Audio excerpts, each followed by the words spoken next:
محسن بیگ صاحب مسئلہ یہ ہے کہ یہ جن مسائل کا شکار آج ہم ہیں اور جس اشرافیہ کا ذکر اطہر قادری صاحب نے کہا، انہوں نے تو اکراس دا بورڈ کہا ہے نا کہ کوئی آج کا مسئلہ نہیں ہے، تو پھر پاکستان کے عوام کو اس سے کوئی فرق نہیں پڑتا کہ ہم یونائٹڈ نیشن جنرل اسمبلی کے اندر ہمارا موقف کیا ہے، دنیا پاکستان کو کیا اہمیت دے رہی ہے، پاکستان کے وزیر اعظم کی کتنی عزت ہے، یا پاکستان کے فیلڈ مارشل کی کتنی عزت اور ایکسیپٹنس ہے پوری اب دنیا کے اندر.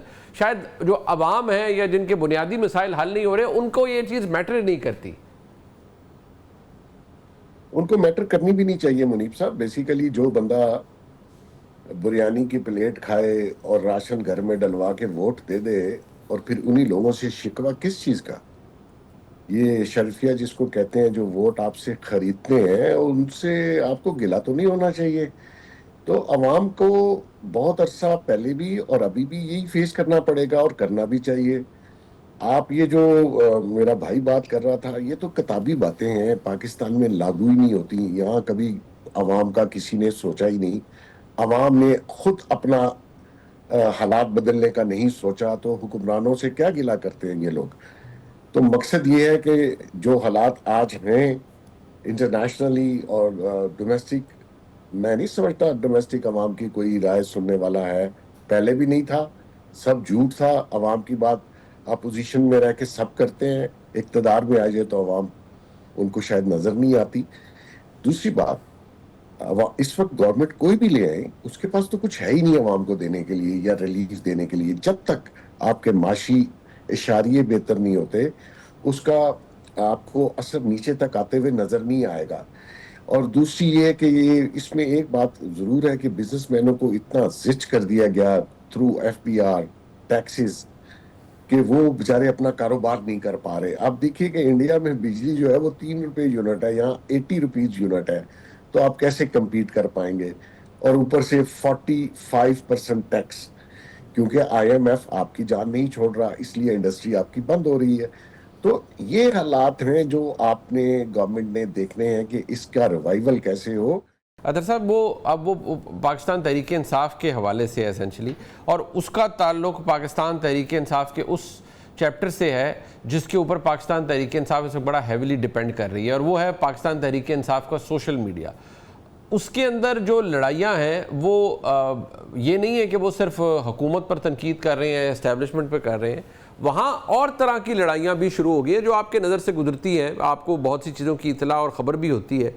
کیا یہ سیلف ڈسٹرکٹیو موڈ پہ ہے پاکستان تحریک انصاف کی سوشل میڈیا بریگیڈ اس وقت؟ کیونکہ وہ تو اس وقت اپنے ہی لوگوں کے خلاف شروع ہو گئے ہیں، پوری کیمپین لانچ ہوئی ہے.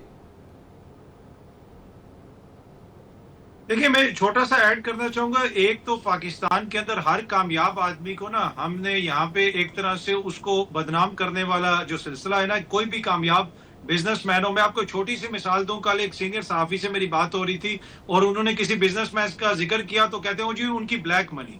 میں نے کہا بھائی بلیک منی کدھر سے آ گئی؟ سامنے کاروبار ہے، ہو سکتا ہے کہ کوئی ٹیکس کا چھوٹا موٹا ایشو ہو، لیکن ہم نے اس کو کرمنلائز کر دیا ہے. جب تک ہم اس کو سیلیبریٹ نہیں کریں گے، یہ جتنی بھی ہماری انڈسٹری ہے، جتنے لوگ ہیں، تب تک یہاں پہ نہ انٹرپرنرز آگے آئیں گے، نہ یہاں پہ پیسہ بن سکتا ہے. تو یہ ایک چیز کرنے کی. اور دوسری چیز، اگر آپ نے عوام کے اندر سے وہ چیز نکالنی ہے تو دیکھیں، آپ جب کسی کو کچھ دے نہیں سکتے تو آپ اس کو فیصلہ سازی میں شراکت دار بنا لیتے ہیں. یہاں پہ عوام کا بڑا ایشو یہ ہے کہ وہ یہ سمجھتے ہیں کہ فیصلہ سازی کے اندر بھی اب ہم شراکت دار نہیں رہے، اب وہ معاملہ نہیں رہا، اب یہاں پہ فارم 47 پہ ہی معاملہ چل جاتا ہے. تو ایک ایشو یہ بھی ہے. جہاں تک تحریک انصاف کا تعلق ہے، میرے خیال میں اس وقت تو وہ ایک کتاب ہی نہیں ہے، تو چیپٹر کی آپ کیا بات کریں. اب آپ دیکھ لیں کہ کوئی نون لیگ والا یا کوئی اور کیا گلہ کرے، ان کے اپنے لیڈران کے ساتھ کس قسم کی دشنام ترازی ہوتی ہے. تو آپس کی تو ان کے بہت سارے مسائل چل رہے ہیں، کوئی اون کرتا ہے، کوئی اون نہیں کرتا. لیکن یہ تو اس جماعت کی حد تک ہے اور وہ آپ دیکھتے ہیں کہ کس طرح اس کو ٹیکل کرتے ہیں. پر کیا اس ساری چیز سے عمران خان صاحب کے ووٹ بینک پہ کوئی اثر پڑ رہا ہے؟ وہ تو مجھے اثر پڑتا ہوا نظر نہیں آ رہا فی الحال. وہ تب ہی پڑے گا جب ان کو حکومت ملے گی اور وہ ڈیلیور نہیں کر سکیں گے. جس طرح پچھلی دفعہ جب ان کی حکومت تھی جو اکثر لوگ کہتے ہیں کہ سندھ ہاؤس میں منڈیاں لگی، کوئی منڈی نہیں لگی تھی بھائی. نون لیگ کا ٹکٹ چلا تھا، راجہ ریاض صاحب دیگر لوگوں کو پتا تھا کہ پی ٹی آئی کے ٹکٹ پہ ہار جائیں گے. نون لیگ کا ٹکٹ کا وعدہ ہوا اور لوگ اس طرف چلے گئے.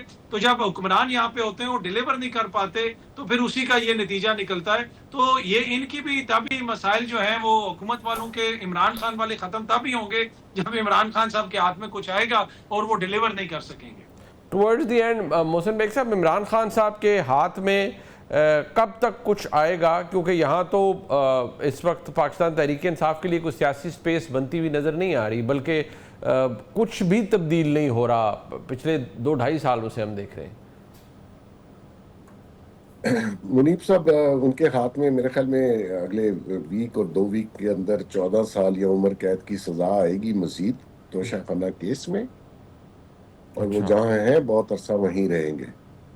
تو جو انہوں نے کرنا تھا وہ کر دیا. جو منافقت جو اس معاشرے میں بگاڑ لائے، جو گھروں میں لڑائی اور یہ جو سوشل میڈیا بریگیڈ کی آپ بات کر رہے ہیں، یہ دیکھیں یہ وہ بوتل میں سے جن نکالا جو انہی کو لڑے گا. لوگوں کو تو کاٹا اس نے، لیکن اینڈ آف دا ڈے یہ اللہ کی قدرت ہے کہ ان کو بھی کاٹے گا.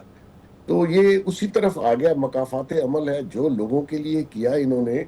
یہ ابھی قاسمی صاحب کہہ رہے تھے وہ 2 کروڑ کی گھڑی، بھائی آپ نے 2-4 ملین کی گھڑی بیچ دی، تحفے میں ملی، حرمین شریفین اس میں خانہ کعبہ بنا ہوا. تو بھائی یہ جو چوریاں ان کی بیگمات نے کی، انہوں نے کی، جو فراڈ کیے، یہ جو جس کیس میں سزا ہو رہی ہے 7 کروڑ کا کم سے کم قیمت اس کی لگی ہار کی، اور اس کی بیگم نے 29 لاکھ میں بعد میں جمع کروا دی اور لے لیا. تو مقصد یہ ہے کہ چوری ہر جگہ ہوئی ہے. جس کا ہاتھ پڑتا ہے منیب بھائی وہ چھوڑتا نہیں ہے. تو یہ کہنا کہ جی وہ اس کے ہاتھ میں آئے گا، بھئی ہاتھ میں 3.25 سال تھا نا تو آپ کچھ کر لیتے.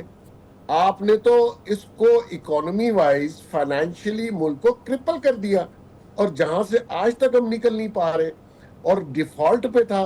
اور جب یہ جب یہ پی ڈی ایم کی گورنمنٹ آئی تو میں یہ کریڈٹ دیتا ہوں ان کو. یہ تو اگر آپ کسی سے ڈیپ ڈاؤن جا کے پوچھیں کہ یہ ڈیفالٹ نہیں ہوا صرف because of this P D M government.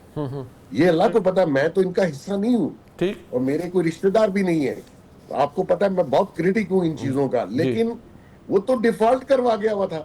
تو مقصد یہ ہے کہ یار تھوڑا سا صبر کرو. ملنا چیخو پکار کر کے تو کچھ نہیں مل سکتا. اور یہی سسٹم ہے کہ جی فارم 47 کی گورنمنٹ ہے، بھائی وہ آر ٹی ایس کی گورنمنٹ تھی. آر ٹی ایس کس نے بیٹا، میں اس کا گواہ ہوں. یہ ٹاور ٹیلی فون کے بند کر کے اس کو جتایا، پھر بھی 1 ووٹ کا فرق سے جیتا. تو مقصد یہ سارے لوگ اسی کے چٹے بٹے ہیں. بھائی یہ کون سا سسٹم، کو امریکہ میں تھوڑی بیٹھے ہیں، یورپ میں تھوڑی بیٹھے ہیں. ٹھیک ہے، میں تھوڑا صبر کریں. اب ہمیں بھی پارٹیسپیٹ کرنا چاہیے. ہمیں بھی، ہمارا بھی ملک ہے، ہمیں بھی اس میں پارٹیسپیٹ کر کے اس کو آگے لے کے جانا ہے. رونے دھونے سے کچھ نہیں بنے گا. رائٹ.